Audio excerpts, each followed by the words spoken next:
cinstita preoțime și cea întru Hristos diaconime, și pentru tot clerul și poporul Domnului să ne rugăm. Doamne miluiește!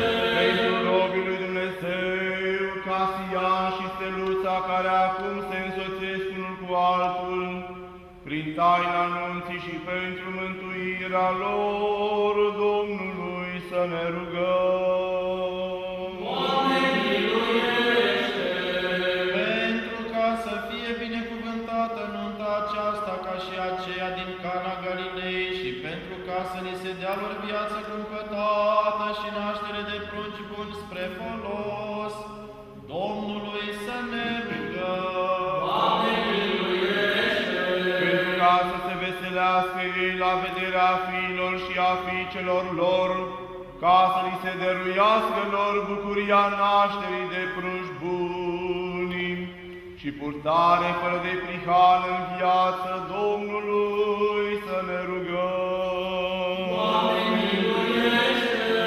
Pentru ca să fim izbăviți ei și noi de tot necazul, mânia, primejdia și nevoia, apără, mântuiește, miluiește și ne păzește pe noi, Dumnezeule, cu harul Tău. Doamne miluiește! Pe prea sfânta, curata, prea binecuvântata, mărita, stăpâna noastră de Dumnezeu născătoarea și pururea Fecioara Maria, cu toți sfinții să o pomenim.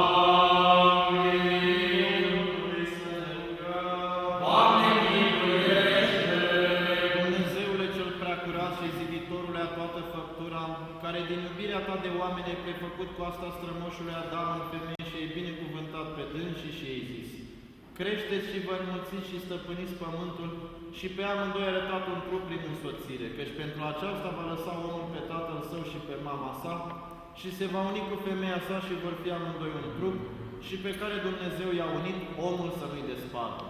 Cel ce ai binecuvântat pe robul tău Abraham și ai deschis pântecele sale și l-ai făcut tata a multe neamuri, însuți, stăpâne preasfinte, primește rugăciunea noastră a robilor tăi și precum în Cana Galilei și ei fiind de față cu ajutorul tău cel nevăzut, binecuvintează nunta aceasta.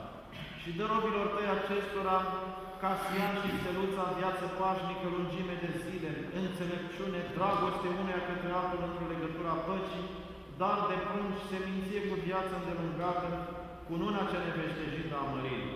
Învrednicește pe dânsii, Doamne, aș vedea pe fiilor lor și dăruiește și celor ce sunt împreună cu dânsii toate cererile cele pentru mântuire. Că Dumnezeu milostiv și îndurat și de oameni iubitori ești, și ție slavă înălțăm Tatălui și Fiului și Sfântului Duh, acum și pururea și în vecii vecilor.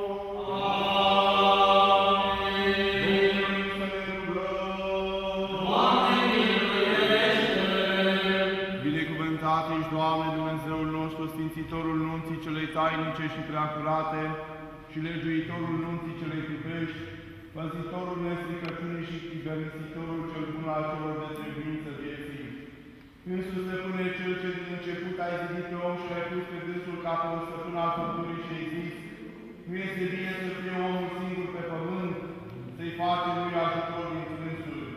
Și luând una din coastele lui, ai zidit femeie pe care, văzând-o Adam, a zis: iată, acum oți din oasele mele și trup din trupul meu este, aceasta se va numi femeie, căci din bărbatul său s-a luat ea. Pentru aceasta va lăsa omul pe tatăl său și pe mama sa și se va uni cu femeia sa și vor fi amândoi un trup, și pe care Dumnezeu i-a unit, omul să nu-i despartă. Și acum, Stăpâne, Doamne, Dumnezeul nostru, trimite harul Tău cel ceresc peste robii Tăi aceștia, Casian și Steluța, și dă roabe care acesteia să se plece în toate bărbatului său și robului Tău acestuia să fie cap femei, ca să viețuiască după voia Ta.